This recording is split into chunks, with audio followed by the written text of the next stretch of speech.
This seems like a lot of work to edit. It's more work than it needs to be sometimes, but we also... Well, I've seen ones where it's like 3 of y'all. Yeah. Yeah. Yeah. Unfortunately, Ben couldn't be here today. Because he's a little bitch. Sometimes. He's off making the bacon.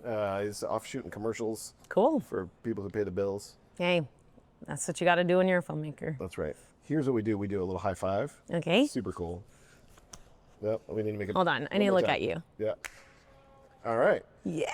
And then what we do is I'm going to do a quick walk around. We call this circle of confusion. Okay. Circle of confusion. And so at this point in the episode, we don't even know who we're here with. Okay. And that's one of my favorite things about these episodes is like, how do we even start? But how did they know? Because we smacked hands. We did smack hands. So we're just like two high-fiving bros. But okay, bros. Who are we? Who are we? I'm Keith Maitland. I'm Claudette Godfrey. That's I'm Claudette sorry. Godfrey. You were probably supposed to introduce me. Well, that's okay. I'm glad that you introduced yourself. I was standing right here in front of this iconic logo. Yeah. And I'm standing here next to this icon of American film festivities. That's Claudette Godfrey.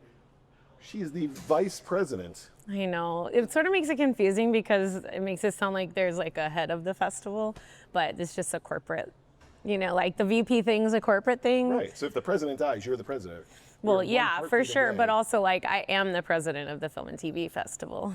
Because people are always like, oh, so who's your boss? And I'm like, I don't have one. I do have one, but not for the film and TV part. So Claudette Godfrey, vice president of Film and TV for South by Southwest and Film Festival programmer-extraordinaire.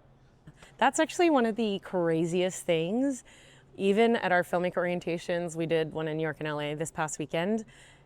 The filmmakers are like, have you seen my film? And I'm like, what do you think my job is? Yes, I see all the films. Yours and about 1,000 others. Yeah.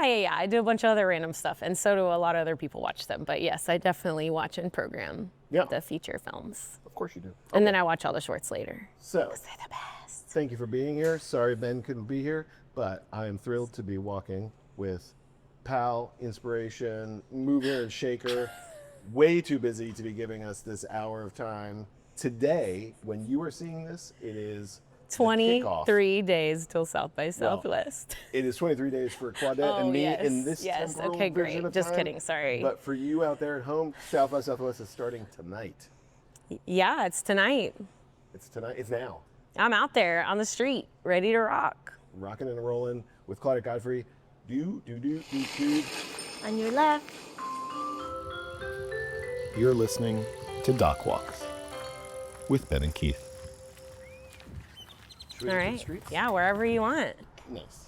Yeah. Okay. But we could walk around. I mean, I don't know about the vibes, but I think if we walk over here, it's good. And then also the Capitol is literally 1 block away, and it's very beautiful. I think manicured. You're gonna be right. Okay, great. Well, I've never done this before, and I did decide. There I am. I did decide that I'm not going to try and be the boss of this podcast anymore, as I was trying to do in there. It's only because I hosted 3 events in the last week. So I'm like, yes, let me get this going. Okay, so I'm gonna just enjoy this walk and outside time. We're gonna go with some flow. Let's do But it. you're gonna bring plenty of flow. I'm not worried about it. You can be the boss as much as you want to be. The world is yours. That is what I've always felt. I don't know Claudette super well. I've only seen her under festival settings when there are lights and buzzers and starlets. Is that true? Yeah, I don't feel like we've never really hung out. Well, I don't think we've ever got to hang out by ourselves, but No. you must have seen me at some time when it wasn't the festival. Maybe you're too busy. maybe. Ben's seen me because Ben was my TA. Did he tell you that? No, I didn't know that. Ben was my TA in college. Well, see, now we're Yeah. getting into the nitty gritty. What was Ben like as a teacher? You know, he was a good teacher, but I don't even know what class he was my TA in because I don't really remember stuff from the past that well, and also because I spent a very large portion of my college career at South by Southwest offices and skipping class. Also, I just realized that everyone wanted to be a director, and there was hundreds and hundreds of people in my grade or in, my year. Yeah. And I was like, cool, so that's not really a thing. So I'm gonna do something else. Can we go to the neighborhood? Let's do it. Yeah. Honestly, it's like what I tell filmmakers now, where it's like, if you're not passionate and you're not, or like if you don't feel like I have to tell this story, I have to do this, then you shouldn't be a filmmaker. And if you can't hear no a million times, then you shouldn't be a filmmaker. I feel like intuitively I was like, cool, I don't have whatever it is inside of me that all these dudes have, that they are like, I'm gonna be Quentin Tarantino. So I was like, okay, well, what am I interested in? But I didn't have a movie to make. I didn't feel that passion. I'm like an organizer, because half of my job is event planning. Yeah. So Well- I was like a little more into that, and so I went like the producing track. Yeah, that's what And I'm then saying. also I just started volunteering and interning and work at, like, it was South by was my part-time job when I was in college. So So you got swept into it very early. yeah, and it was like, oh, this is for me, like, not only does this kind of have a lot in common with producing and organizing, and because like in high school I was like class president and had to plan the prom and like shit like that, so I was already kind of good at it. And then I do love film, so, and music and all the other stuff we do at South by. There you go. So We were I tapping just into fell a lot into of things. it. You Yeah. fell into it. So my freshman year at UT, I was a double major, English and film. Oh. And you mentioned Tarantino. Pulp Fiction came out like the moment I started college. What? And What was that like? I fucking hated it.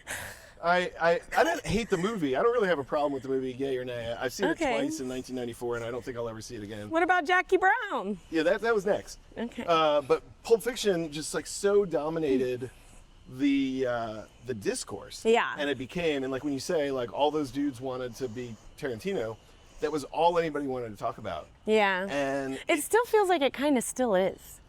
That people are like thinking that they're, you know, I mean, my job is just to be a dream crusher for most of the people I interact with, but it does feel like it's like holding on to that like lost Eden of like, yeah, you know, but like in the 90s, and I'm like, yeah, that was 30 years ago, you know, like, so I feel like it's still like a aspirational thing because it's even like further away than it used to be.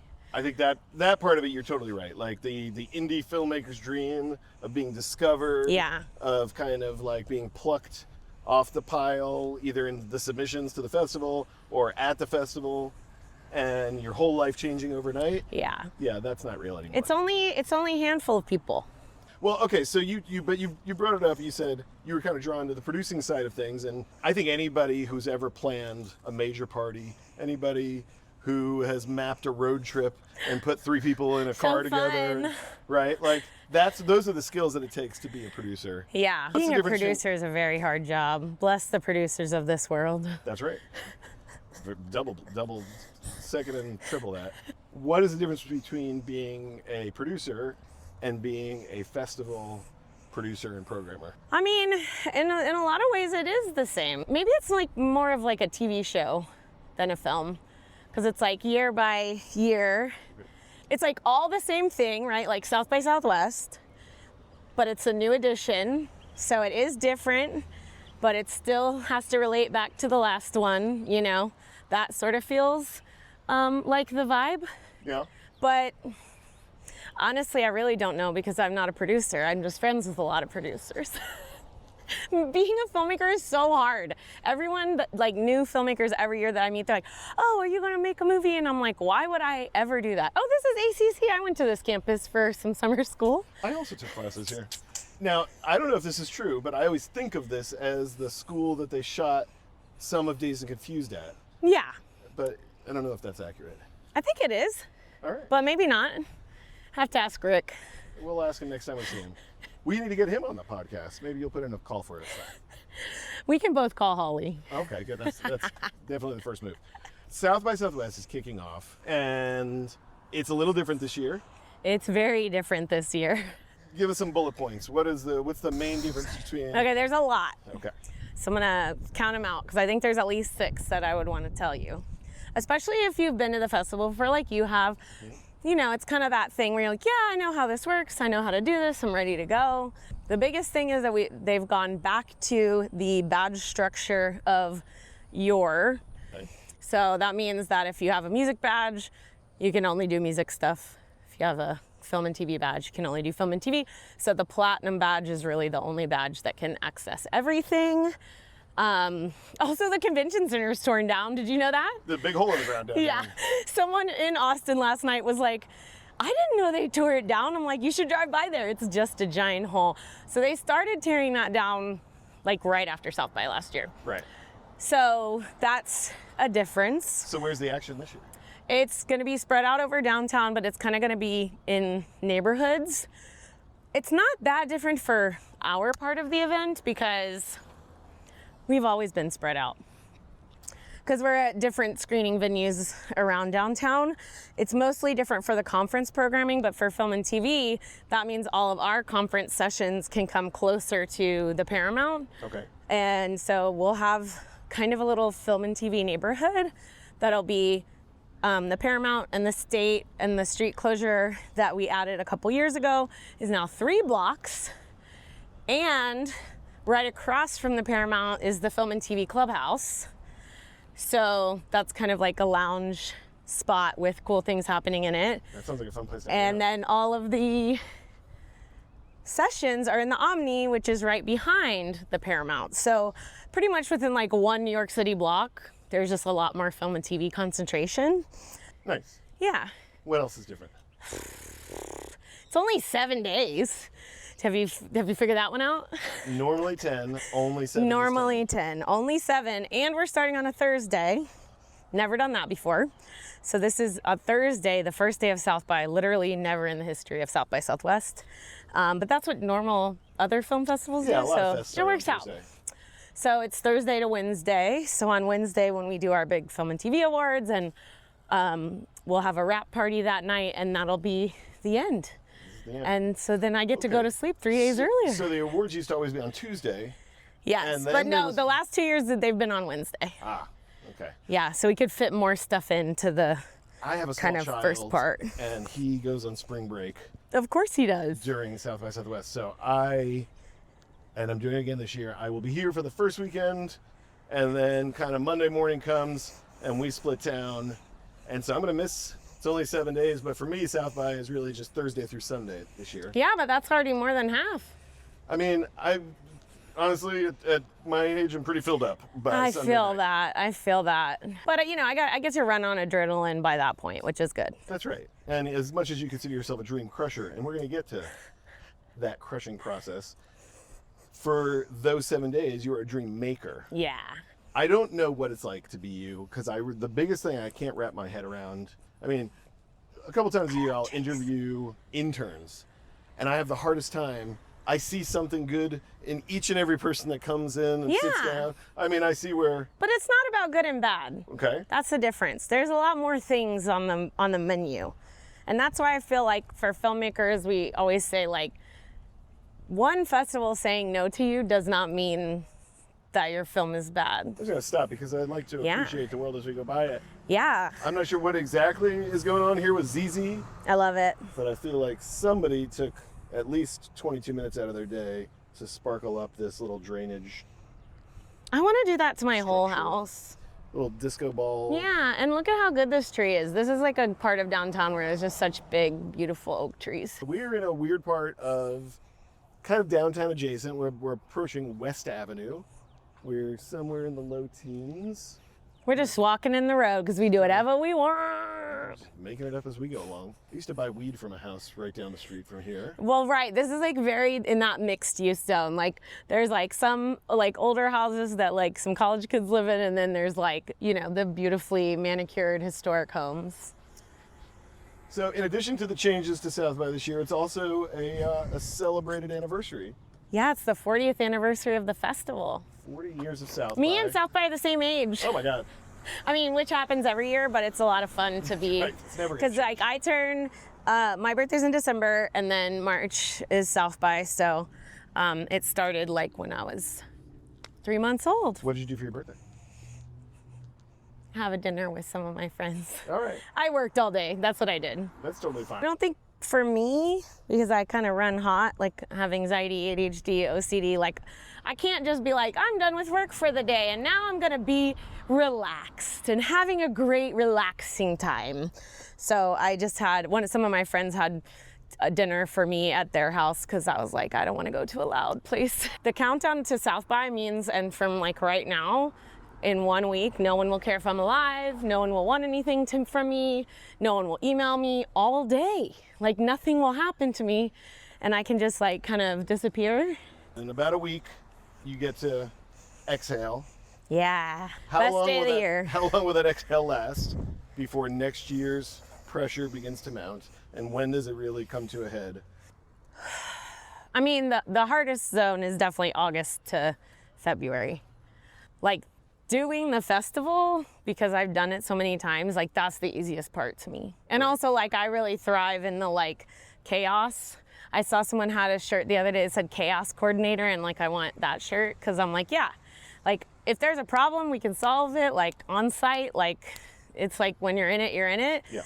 And then, but you know, we talk about it all the time, like, do we even like movies? And then that night, one of us will see something and be like, you gotta watch this right now. You know, like it's, and we have to just remind ourselves of that when you're in the watching 6 or 10 films every single day, that's just part of it. And then, you know, you're actually getting somewhere. Yeah. But I mean, I already had some meetings about 2017 right now. So parts of the company are, you know, they're already prepped for what they're doing on site, and then they're going to be like, they're already doing stuff for 2027 so that then 2 weeks after the festival we can execute and have that stuff moving forward. Yeah.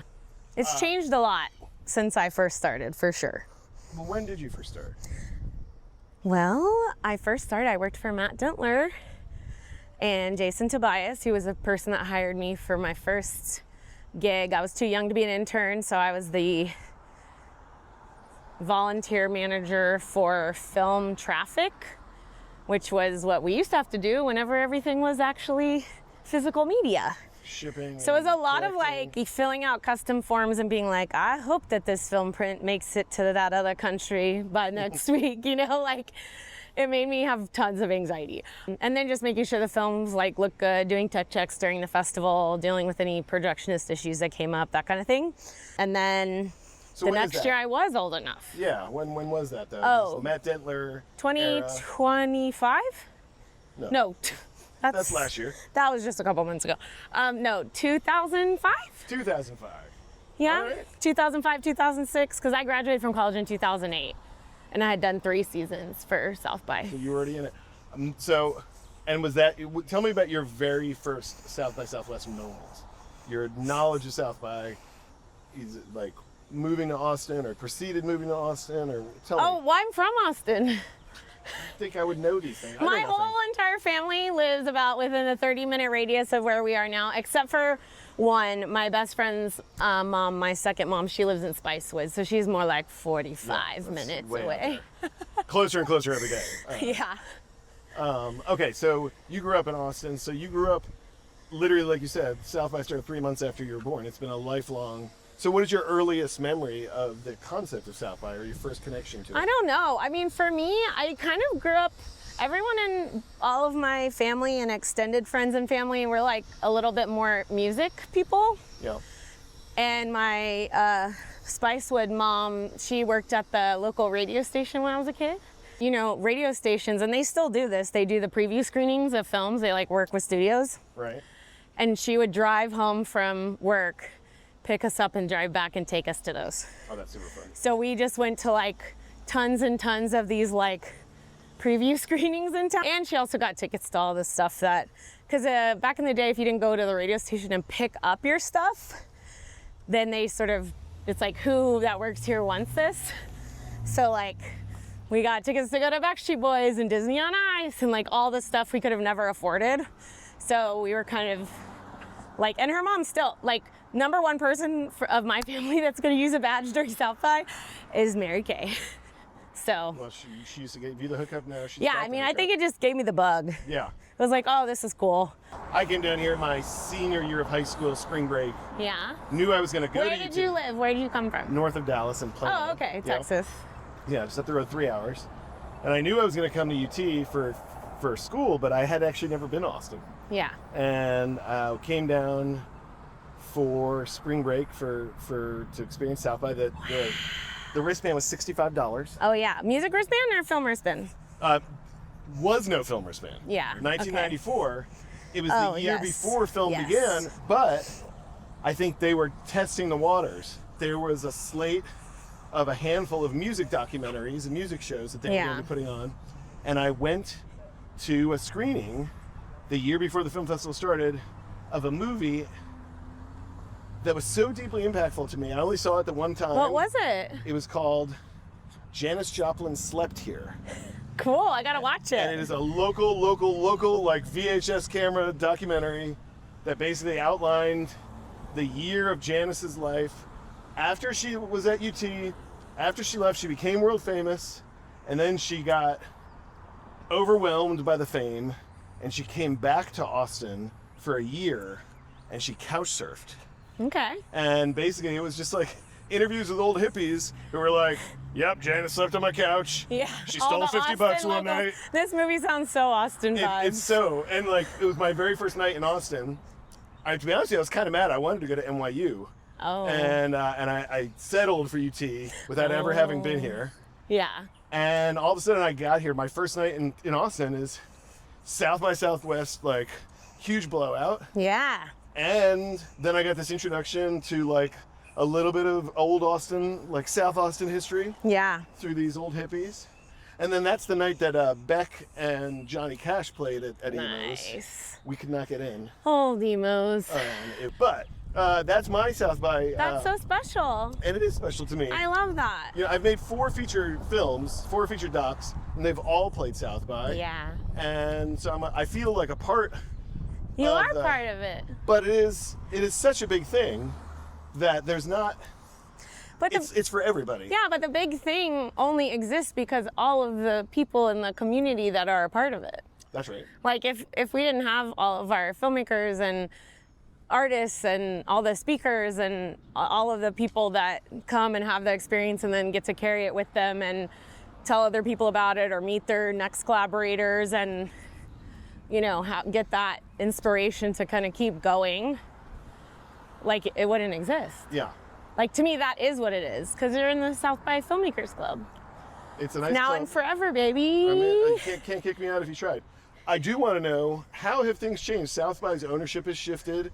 There is more of a corporate structure than there ever was. Yes. We met in a very fancy building with a fancy lobby with We a nice coffee did. shop in the lobby. I think it's a long way from Janice Joplin Slept Here in 1994 Yes. to where we are now. But you've been here for so much of it.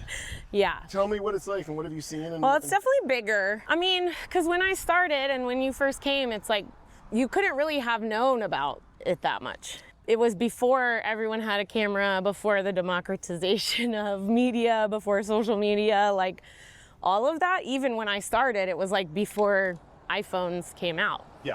So I think all events all over the world got, you know, a huge boost from all of those things happening.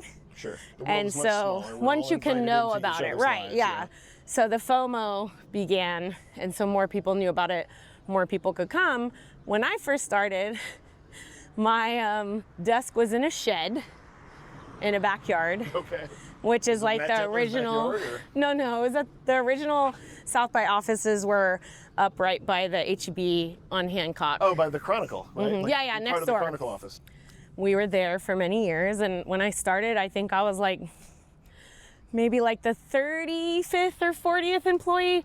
It was before we had handbooks, because you have to have handbooks once you have 50 employees. Oh, it's good to know. So we did not have that, and now the company has grown. I think there's over 100 full-time employees now. So you have to have 2 handbooks. It's definitely longer than the one page that we got when we started, you know? But we didn't have any of that structure because it was started by kids in Austin who wanted to have cool shit here, and they're like, let's do it. You know, it wasn't like, we're setting up this business. It was like, let's try to figure this out. And they did. And I think the passionate part of it is what, you know, helped it grow into what it's become. But yeah, then we had another office, and because we didn't have any more room, because we rented another house in that neighborhood and like had these little houses all in the neighborhood together. Ooh, what's this place? I was curious about this too. We're walking past a Texas Historical Commission. I have to tell you, Claudette, you know, we're walking around with these little cameras in our hand, and it's good to use them and show the world what we're doing, but some portion of our audience, maybe even a large portion of our audience, is just listening. Yeah, I love it's that. Just a podcast. I like both. Let's describe what we're looking at here. What interrupted your flow was The big Texas. official historical And then it medallion. has that Texas historical, and it says it's an Austin landmark. It's both. It's both. This Italian Renaissance Revival style home was designed in 1920 by architect Edwin C. Kreisel for the family of prominent Austin merchant John William Scarborough. Scarborough and his wife Cornelia resided in the home until their deaths in 1960 and 74. The two-story stucco house features a slate shingle roof, deep overhanging cornice, and an arched pediment over the front entry. Dramatic iron gates, that's what we're looking at, and railings by Austin's Weigel Ironworks, home of, I think, barbecue now, are also outstanding focal points of the home. Okay, so it's in a historic home because it's old. And some rich people live there. Some rich people live there. But we don't know them. A little bit of my history, that's the Lantana apartment complex across the street, and the first time I took mushrooms was in that apartment complex. Nice. 1995. I wonder who you knew that lived there. I'm not going to name names. Although I will tell you, the person who lived there, his daughter, is now interning for me. Oh my God! That's how this world works. It's very strange. I love that. That's a little Easter egg. Yeah. Well, thankfully, she doesn't listen to the podcast. Oh, she doesn't listen to your I podcast? don't make the interns listen. Well, I didn't That's mean cruel make and them. Aren't unusual. they curious? Well, Is there interning somewhere like that? tell you what, if any of the Go Valley interns are listening, let me know. Whenever I was an intern, I was just trying to get my hands on any of those DVDs and be part of the programming process. Nice. Well, that's how you get. That's why you were That's why on a rocket ship to success. Stayed there. Yeah, a 20-year rocket ship. So you started in the Matt Dentler days. I did, yeah. And I became aware of you during the Janet Pierson days. Yes. You were at that point in charge of all the shorts programming. Yeah, I was the festival coordinator, so I was Okay. in charge of all the DVDs. I packed up all the last VHS when I came back to work full time, because I left school early and went to work at Cinevegas, which is a festival that had a great 11-year run, and I worked there for 6 months. I left school early and I had to like fly back for graduation, because all my teachers were like, you got an actual job at an actual film thing? You should go do that. Go for it. That's right. Like, one of my teachers was like a really basic class. He's like, write 1-page paper. And then one of my teachers was John Pierson. He's like, whatever, you can go. That was the summer that Matt left to go to Cinetic and Janet took over. I had a nice summer off that year and then came back and worked full time since then. There you go. When you were the shorts programmer, how many shorts were you watching? How many were So coming in? many, Yeah. so many. I was averaging like 1,500 shorts a year from the database where I wrote things down. I didn't track anything else that I was watching. So yeah, a lot of every kind. Those are the craziest dreams you'll ever have if you watch a bunch of shorts. Or watch like 50 music videos in a day, then your dreams are like fucking amazing. It's like every idea that's ever occurred in the world with a great soundtrack is all happening in your mind. Well, let's talk about shorts, because we have this dream, Ben and I, that the people who are watching or listening to this podcast are emerging filmmakers, and they are trying to figure out how to make it. There's a little squirrel over my shoulder. Hi, buddy. He's right there. How are you? He's a bye. Hi, buddy. I hope that people watching this are thinking about making a short. They're planning to make a short. They just made a short. They got shorts on the brain. But I am also going to tell you, selfishly, I am asking this because I am thinking about making a scripted short for the first time. Awesome. I've been making docs for 20 plus years. Yeah. And I have a couple ideas for a couple scripted shorts, but I don't really understand shorts. I don't really know. Yeah. You mean like what's the goal? What's the goal? difference? What are the rules? How do you do it? Like, Well, there are less rules. It can definitely be more crazy because it's smaller investment. But if I was gonna ever make a short film, it's like, number one, who is this for? Like, who's the audience? I think this applies for all films, is like, who's the audience? And then what's the, like, where are you trying to take it? And kind of, I think with every film now, you have to be already kind of like making a strategy from the outset. And probably the biggest one, which also goes for features as well, is like when you're done and you are submitting to festivals, start with the festival you want to go to the most. If you want to go to South by, start with that. If you want to go to Cannes, start with that, because your premiere makes your film more exciting. And so don't go to like 5 regional festivals and then try to go to Cannes, you know? Not possible. Yes, that's not possible. Look at this artwork. Talk about it. I've never seen it. It's like pixels. It's tile, I think. Yeah. I've never seen this. Okay, we were talking about shorts and what makes it. Oh, What makes okay. a good short? So what makes a good short is that you need to be making a short. A lot of people make a proof of concept for a feature. Yeah. And it's not a complete story. It's like it ends up being like a teaser. Yeah. Or a long kind of trailer vibe, like a lot. So I think you gotta be putting a button on it, you know? It has to like have a complete story. And I think it's like utilizing the medium. I mean, a lot of people will make a short that's 40 minutes long. It's like, nah, that's not really what a short's for. That's a schlong. Yes, there's a lot of schlongs everywhere. And also it makes it harder for your film to get into festivals. Because when you're programming at a festival like ours, you have a 90-minute program. How many films can you fit in? If you give a 40-minute film a slot, then that means that, 5 other films aren't gonna make it in. Right.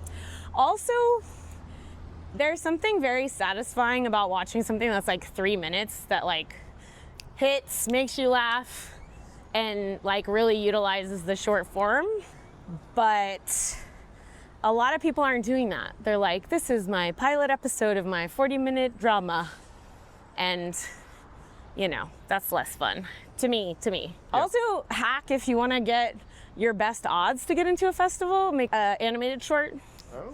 Because way fewer people do that because it's way harder than documentary short. And then by far narrative short is the most competitive. I think we probably accept like 0.4% of the shorts that are narrative that apply. It's the biggest submission category everywhere. We vote. We're voters. Thank you. Thanks for what you're doing. Love it. You too. You better have voted. Oh. You better have voted. I'm like a baby. I'm like, hello. I don't know. Yeah. You were holding that camera very close to your face. I know, I was doing it on purpose. Okay, I was acting like a baby. Also, my arm's tired. I'm a baby, remember? Okay, they definitely just painted this. It's so fresh. One of the things I do love to see in my life is fresh paint on a sidewalk or fresh paint on a road, I think it's very tricky for filmmakers to try to understand what makes the cut for a festival. The best thing that you can do to sort of get your brain wrapped around it is to watch the films that are at the festivals where you want your project to be. The number of people who make short films that don't watch any short films is tremendous. And if you want to be good at doing something, you probably, maybe not always, if you're a painter and that kind of thing or whatever, you don't look at anyone else's art. But for a festival, if you want to understand what their taste is, the festival is saying, oh, we like bold voices and a director's vision and things that are unique, and it's an opinion-based art form. So it's very hard to say what you're looking for because we aren't looking for anything. We're just looking for shit we love. And so how do you define that? That's not a very easy thing to do. But I feel like when people go and watch, and for our festival on Vimeo, we have every single year of shorts, at least for 10 or 15 years on there, where it's they're all together. Here's all the animated shorts from Even 2010. Now, we can go watch. Yeah. Okay. Yep. And when they go online, we add them into that, and then every year we do that, so it's a big archive. So when people are like, what kind of movies do you play? We're like, here's a link. But I think there's a little bit of laziness, and also entitlement, Yeah. Well, speaking as a lazy, entitled filmmaker. Yeah, you gotta watch some of them. Sometimes it's also just ignorance. I did not know that these shorts were all available on Vimeo. You didn't know that you could watch short films that had been at festivals on the internet? Tell me more about this internet. So you gotta make the film that you wanna make.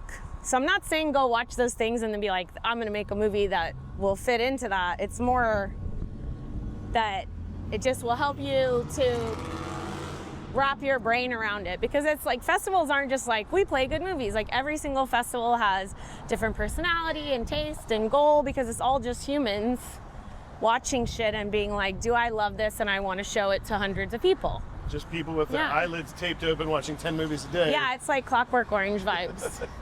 Yeah. But you don't have to tape them open. When you see something that's amazing, it doesn't matter what time it is or if it's the 10th movie you've watched. I'm still like, you know, like, tell me about a moment like forward. you remember over the last 15, 20 years. A moment that you were bowled over by a new voice or a fresh title. Or whenever Trey Shults short Krisha, the short before he made the feature, that was when I was like, oh yeah, this.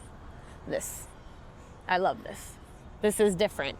You know, that's our goal, is to have people who are creative in that way that then get to come to the festival and find support to make their next movie and to, you know, keep it going. Because it's hard to make movies. Listen to that annoying sound. All right, switching gears from shorts to features. Yeah. Also, shorts filmmakers are the purest, sweetest little babies in the world. We love you. When someone's coming to a festival for the very first time with their very first thing, like, it's just special. It's really special. And I love all filmmakers because I'm just a nerd. Well, you've been there. Oh, I was going to say Daniels. The overnight success thing is that it's like people really love a story like that because it sounds sexy. Yeah, it sounds so sexy, right? Yeah. Like, oh yeah, they just did that. But before that, they were making like fuckloads of music videos and really weird short films, and every single one of their things they ever made, they tried like a new weird technique in, and they were working with cool artists and great music, and like, you know, I always just try to tell people about expectations, because I feel like the narrative of things is a lie. What I'm getting out of this whole conversation is the business of film festivals is very serious business, and then you have to stay stoic and focused and serious all the time. There's Definitely. No room for fun. That's my whole life. Very serious. I'm known for being serious. Yeah. We have so many good comedies this year. I'm excited for everybody to see everything. Well, tell me about this year. What are you excited about most? Everything. They're all my babies, because they're, you know, like we watched thousands of movies to get to this little 110 things, you know? Is that where we ended up, at 110 features? I don't know. I'd have to ask someone else. Yeah. Because like yesterday, I think we got added another one thing, you know, like stuck somewhere in there. Look, if we can find a little spot in a theater that somebody wants to put their movie in, we will do it. Also, because like, look, no one else in the business is going to watch 600 features in 4 months. Like, this is like a very specialty skill. And actually, that is the most important skill to be a programmer, to be able to keep watching. Because it's not the same as watching like your favorite show all day. No. Because you can fall asleep, you can go get a snack, you can like be not paying attention, because you don't have to like have an intelligent conversation with a group of other people about it later, which is what we have to do, you know? So it's like a different brain mode to be working and paying attention and consuming at that like volume is very hard to do. Let's talk about features. Yeah. We talked about shorts. Yeah. I want to talk about documentaries. This is okay, a show. yeah, let's talk about it. We are walking. The name of the show is Doc Walks. We are doc walking, but we oh haven't done God. that much docking. You really didn't keep this conversation on track. I really didn't. I barely tried. But I kind of knew coming into this that this was Claudette's world, and I was going to let you... He was just trying to get shit for his own short film making. I'm trying to get a word in for next year's shorts programming, and also just enjoy the manic energy as it flows in every direction. That's just how I am. Yeah, I know that. But talk to me about the docs that you're excited about, and what goes into programming a great doc. A great doc. Well, I'll say this: docs are getting more samey by the day. Which is disappointing. It's totally disappointing. Because we have always played a lot of like really weird docs, a lot of stuff that's like character driven, like in more of like an offbeat way, like stuff that feels like pretty Austin-y. I gotta pull my list up because I don't have a good brain for titles. Also, so many films change their titles. That's a great piece of advice. You better have a title before your film gets announced at a festival. Otherwise, your film is always gonna be known by the wrong title. Just lost in the mix. But I just want to go back. As you're looking at your list here, docs are getting more samey by the day. Yes. This is my biggest complaint as a doc maker and as somebody who wants to support and cheerlead for doc makers and wants to feel inspired every day as I go and beat my head against the wall of trying to make more docs. But docs are getting more samey by the day, partially because that's what the exhibitors and the distributors are demanding of us, even though they'll say the opposite of that. What do you think it is? I don't know. I mean, yes, of course. People want to make something that someone's going to give them money for. But that's not really what art's about. But that is what About Us Surviving's about, so that's Says okay. the lady with a full-time job, I will say. I do have a full-time job. What do you mean? I don't make art. I know, that's what I'm saying. It's one thing to... Yeah. You know, No, you gotta do both. You've got to figure out. I mean, this is, and I don't mean that as a dig, but I do mean that for our audience. Like, I'm on the phone all the time with development execs and creative execs, and I'm very fortunate to be able to get into rooms and get onto calls and pitch my ideas to people. But it's not lost on me that the people that I'm pitching to often who say, let me think about it, and then take 3 or 6 or 9 weeks to get back to me, are drawing a paycheck every week that they're waiting to get back to me. Yeah, 100%. And you're not. No, never. Well, honestly, I was thinking about the other day about how, like, making a film, it takes so many people, it takes so much time, it takes so much money. Like if you're a painter, you can have like a regular job. Right. And like if you're an artist, you can like get a record contract. And I'm like, what? Yeah! You can get more. You can like that's like a sustaining system, even though I'm not saying that's not fucked up and broken too, but like, how crazy is it it's just like, everyone go try to make movies. Because you really can't be phenomenal at making movies if you're having to work an 80-hour-week job like I do, I can't imagine what that's like. And I never tried that. Like, I kind of decided a long time ago that couldn't be the life for me. And so it's not. But I waylaid us. You were about to talk to us about... We were talking about the sameness. No, but you're right. Well... You're right. But I think it's more like, yes, that's true, but like, the world cannot be, like, filmmaking is not an assembly line. That's what it feels like a little bit. Where it's like, there's some great editor who edited a couple of these, like, most popular documentaries from the last 5 years, and then now he's selling his timeline and or his services or her services to just drop in your footage into his proven television streaming documentary timeline. Just plug it in and then it's done. Yeah. I'm not saying that I don't like those things, but I also feel like, there's a couple things in our program that are like not that. They could have been that. Like one of them, they just changed their title. It's called My Brother's Killer. Yeah. And this is a doc about a person in West Hollywood who was murdered. And all these people from the LGBTQ community like all come together to try to solve it. And they do. Oh. So it is like true crime. Yeah. But the way it's done is unique and different and has like a different lens than most of the other things that are all very samey. Yeah. We're always looking for like stuff that's eccentric isn't even really the right word, but it's not just plug and play. Because that stuff's boring. One of the other ones that was coming to my mind is this amazing film about it's called Amazing Life Sea Monkeys. You know sea monkeys?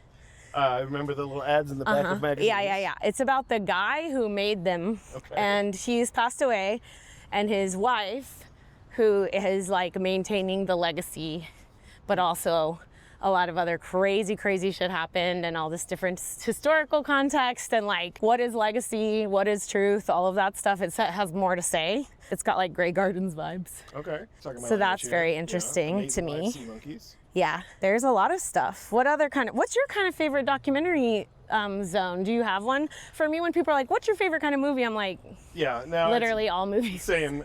But I will say, like, I've had wonderful, incredible documentary experiences at South by through the years. I mean, one that I'm really hoping to track down the filmmaker. Did you want to go on this alley? I feel like you looked a little curious. I am alley curious. Yeah. One of your friends? He became a friend of mine because how much I love the film is Jeremy Workman's Secret Mall Apartment from 2 years ago. Such a great movie. And like I love that movie. I love it because it's playful. That's the kind of shit where it's like, I don't even know how documentary filmmakers can do anything that they're doing. You have to have so much patience to find the right story. I think that's the thing too. A lot of people are trying to make a documentary like in and out. And it's like, yeah, but it sort of seems like you're gonna need whatever happens in that court case that you didn't wait for it to be finished or whatever. But Secret Mall Apartment, I mean, like, what a gift. Like, that movie could never exist if these people from the past didn't just happen to capture all of this shit and then save it and keep it. And have this ethos that they didn't want to commodify it, they didn't want to turn it into something bad, and yet then be open to Jeremy coming in and saying, hey, I'm not going to commodify it, but I am going to, you know, rework it and package it in a way that I can tell this story and people can be invited into the message behind the art that you made all these years ago. Yeah. And that message really stuck with me. Do you want me to tell you about more documentaries as fast as I can? I was going to say, give me one more good, exciting. Only one? Pick. I'm going to give you more than one. Let's do it. Okay, we were playing a film called Capturing Bigfoot. You know the like most famous Bigfoot footage we all know. Yes. And it's been locked away for 50 years, and this film is going to make headlines. All right. There's new discoveries. I see a trend here. Last year you had Age of Disclosure. This year, Capturing Bigfoot. Age of Disclosure. Whew. I love that. Did you see Obama talking about how aliens were real? There's a film we're playing called Cornbread Mafia about like these like zany dudes who were like the Kentucky farmers who got into like growing weed and became like huge domestic, maybe the largest domestic producer of marijuana in the United States. So it's like a little true crime, but also hilarious. That's a really fun one. Oh, Drift. I'm really excited about this movie. If you don't like heights, this movie's not for you. It's about an artist, his artist name is Drift, where he is like a photographer that climbs to the highest thing. So it's kind of like, we played a documentary last year called Storer about a parkour group. Okay. But the photography in this is insane because he literally goes to the craziest, highest things and takes photos. It's really beautiful, but also like, what's freedom mean? I think that's the thing I'm always looking for from a documentary is like how it's having like a larger relationship to the conversation of the world. An ethos or a philosophy. Yeah. I got bombed at Harvey's. Tell me more. 1,000 pounds of dynamite, basically. Let's sit here. Okay, great. We're done walking. Sometimes you need a break. Oh yeah, okay. Sometimes I do need a break. One casino at the edge of disaster. That's the log line. I'll give you a break. Really? Yeah. Oh, why? Because I was doing such a bad job? Yeah, you're doing a great job. Oh. You're looking at your phone and I want you to focus on your list. Yeah. Okay, oh my God, Manhood. This is like a movie we could not stop talking about. Do you know what this is? This is the penis injection movie. Yeah, okay, but the people who are getting penis injections are not the people that you expect. So there's like something about it where I like really respect all these people for being participants in this documentary. Yeah. And it's so much in this like psychology, because it's not like the same as like if you get breast implants, like people can see that. Right. So there's people that are doing this and like it's just for them, you know? And it's just also terrifying because there's kind of like, it's in that zone of like there's some really bad people that were doing things. Who's that filmmaker? It's Daniel Lombroso. Okay. He's, I want to say it's his first feature, but maybe he made a short that we played. Okay. I'm sorry, I should know everything, but my brain doesn't do that anymore. Ooh, my NDA. Whew. This is all about the like overuse of NDAs in corporate America and every job in the world, and how it's like a misuse of the law around NDAs, and then a bunch of people all break their NDAs, and kind of like what happens and like the ways that that's like being used to abuse people. Summer of '94, I didn't know this. Did you know this? The World Cup team in '94, JVC gave them cameras, all of them a camera. Wow. And this is all the footage that they took was made into this like behind the scenes documentary. And also because back then, you know, like US soccer was just becoming, the 90s was like, soccer is a thing in America. Alexi Lalas. Yeah, it's a thing. Oh, we're playing the AI doc, the documentary that is directed by Daniel Rohr, the director of Navalny. Yeah. And he's co-directing with a first-time feature director who's an animator that we've played a lot of his films, Charlie Tyrell, and Daniel Kwan is one of the producers of this. Okay. So this is probably the most interesting AI documentary or kind of comment on AI I've seen in a really long time. It's not trying to make any point. It's just explaining the different things that can happen, but it has every person who's the boss of an AI company except for Elon and Zuckerberg.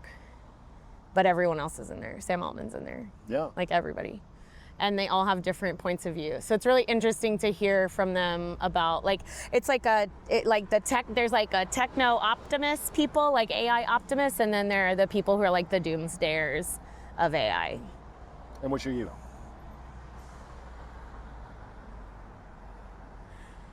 I don't think it matters. I think I've come to this place, and this is the movie that made me think this. And we're playing this film. It was at Sundance. It's called Time and Water. It's Sarah Dosa's new doc. Yes, we're trying to meet Sarah Dosa, try to get her out on a walk. Literally, like, I couldn't watch anything else for like 24 hours after I watched it. And it made me feel like, or like maybe I finally have this like bigger understanding of like, why do we think that humanity should survive forever? Nothing else has ever survived forever.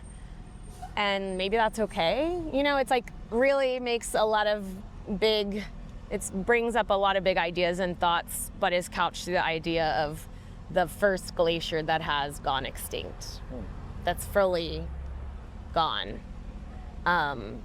And through the eyes of someone who's, you know, involved with it and just having a family, which the AI doc is also that way. Because Daniel's just now, he's like having a kid and he's like, what does the future hold? Yeah. And some of those people are like, your kid will never grow up. And some of those people are like, we could live in a dream world. And I think it's impossible to know. So I think I'm sort of like in a place where I'm like, we have control of nothing. Every day's a new day. And I'm just riding the ride. I don't think I have an investment in the survival of humanity or the decline of humanity. I think I used to think like I'm a badass, I'm from Texas. I definitely have so many survival skills. I got so much stuff to keep me alive, and I don't think I care about that. Like I'm sort of like if it comes, I'm like, just hit my house first. I'm too tired to rebuild all of society.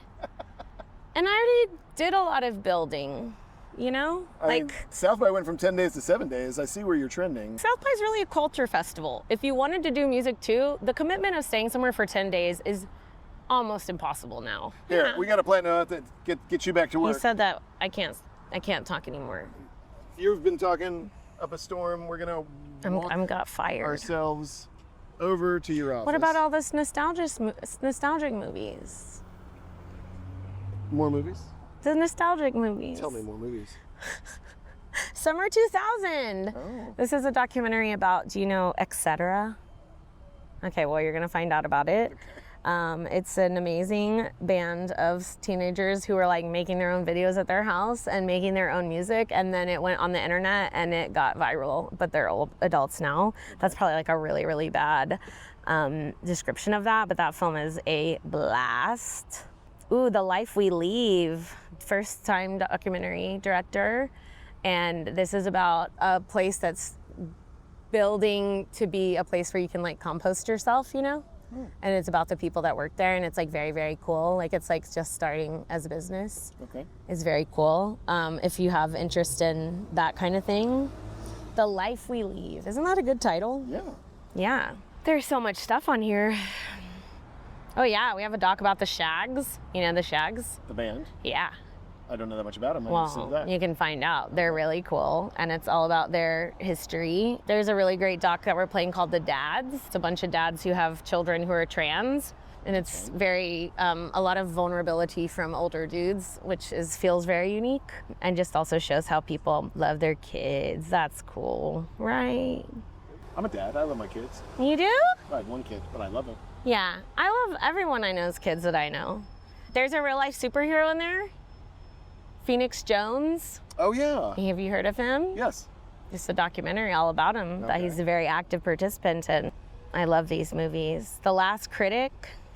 Yes. You know this guy? Robert Christgau. Yeah. I'm excited, and I know the producers of that film. He's so cool. Paul Lovelace and Ben Wu. Fucking love him. Yeah. I love this guy. And is Christgau coming? I think so. He must be. The man with the big hat That's my about friend Stephen Austin Sayers Fromholtz. movie. Yeah. Matter of fact, I got a call from him just the other day saying, we just got in. They were a late edition. It sounds It's like. not a late edition. People, look, people want to make up so much shit. Oh, well, I got in because I submitted on the first day. I got in because I submitted on the last day. To be clear, he wasn't making up anything. None of this shit is true. All of the things people tell themselves about a festival are just things to make themselves feel better about not making it in. But also, we are just really communicative, so I think that's surprising for filmmakers because a lot of festivals aren't. Like where it's like before Christmas, we tell everybody who's still in play that they're still in play. And we tell all the Sundance filmmakers, congratulations, you're still in play. That's the last section we program. It's just, it takes a long time to give everything really great consideration, which is what we try to do. Yeah. It sounds like there is like a never-ending flow of new material that you guys are introducing the world to. We're championing. Yeah. We're kind of like shining a That's light our on. job. Yeah. It's Discovery. We still are programming like 50% first-time filmmakers in the features. well, that actually gets That's exciting for me. 50% of your films are first-time Our first filmmakers. time. And how many do you think are people that come in like just purely on the? Well, everyone has to fill out the application, and every film we're choosing is because we love the film. You know, it's not about who's recommending it or whatever. Like, yeah, there are some people who have a lot of people recommending them, and you know what? Sometimes at the end, I'm like, I hate this movie before I even saw it because people will not stop fucking emailing me about it. So it sometimes like works the opposite way. Yes. That can sometimes maybe move it up in my queue if you emailed and I, you know, love your films and trust your judgment. And so I'm like, oh, if you love it, maybe I will. So maybe I'll watch it sooner. But it's really about the experience of watching the film. Yeah. And also, like, there's a lot of films that are really great that we would never play, that just aren't totally right for our audience. Because people come to South by because they like want to have a great time. Like, there are amazing political documentaries that we don't play. They should be going to IDFA or to a festival where they're going to get more attention, because I feel like at South by, people are wanting to take a little bit more of like a mental vacation, and we still have some. This American Doctor, really amazing documentary that was at Sundance. It's wonderful and complicated, and we're playing that. Yeah. But, you know, we're not playing a lot of historical documentaries and things like that. Doesn't mean it's not good, doesn't mean there's not an audience, it's just not our audience. Right. And we want the filmmakers to come and have a great experience, and, you know, so it's like, you should take this somewhere else and have a better experience than what you would have here. But you can't have every conversation, you know, about that. Claudette. I'm sorry. No, you don't have to be sorry. I'm sorry. I just wanted to tell you about more movies because I kept taking us off track. I took us off track, and you know, Ben's not here. Ben would have kept us on track. Would he? Kind of, more I'm than so me. glad he wasn't here. More than me. I just. Just kidding. I love you, Ben. We need to wrap up. Yeah, you need to get back to work. bye. I need to get back to work. I have to get back to my stop motion. But. Can you send me a little video of you making stop motion? I'll show you a little thing.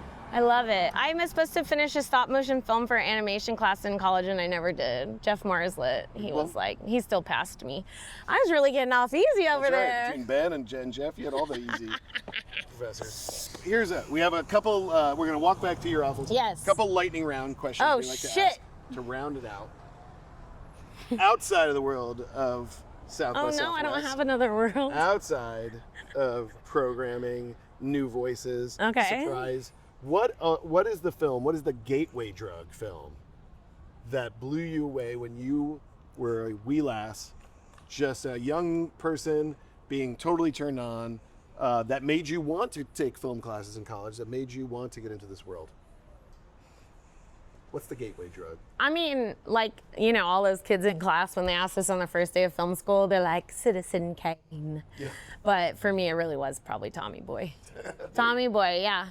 To be laughing and to be able to watch something over and over and over and have that, it never not be funny, I think that was probably the thing that made me the most excited, which I feel like is not as sexy of a story as like, I watched this movie and it changed my life, but probably also E.T. E.T. is probably, you know, that movie is like the wonderment, and also just because I fucking love aliens, you know. I was like a kid trying to watch every single X-Files, Aliens. Like, my mom let me do an alien-themed bedroom as a kid.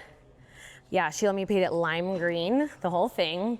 And I had like that like beaded 90s curtain that was like a, you know, had a big alien face, and I had like black lights and fuzzy alien poster that was black light and all of that. Isn't that crazy? Very cool. Yeah, it was fucking awesome. But then they told me that if I didn't stop running down the hallway screaming and being scared after X-Files, I wouldn't get to watch it anymore because they were bitches. But yeah, This is our office. Have you ever been here? I've never been here. Okay, great. Look at this thing. This thing's the coolest thing to get a little pic in front of. It's really beautiful. Hey. Yeah. Look at that. We should get It's pretty good, right? Yeah. And there's a poster over there with aliens on it. kind of blocking the logo. Yeah. Look at this. Are you on there? No, but that's Johnny Cash and Beth from the story I was telling. Yeah, that's why it's on there. The film and TV team's all over here on the other side of this. What's it? Okay, wait. So dream collaborator, David Duchovny. David Duchovny. This is our peoples. Some of them, if they're in here, they might not be in here. They might be having a secret meeting, or they all just stood up from their desks. Hey, I didn't know you were here. You work here? I hired her. Oh, I stole her. I'm never gonna leave her, let her leave. Sarah, you need to come except for on if these she dock wants walks to. with us. Okay. We did a dock walk. We're doing a dock walk. We're still in. That's Sarah Cook, founder of the Austin Dock Makers Club. Look, they're talking about all the films they need a QC over here. Oh, yeah. Yep.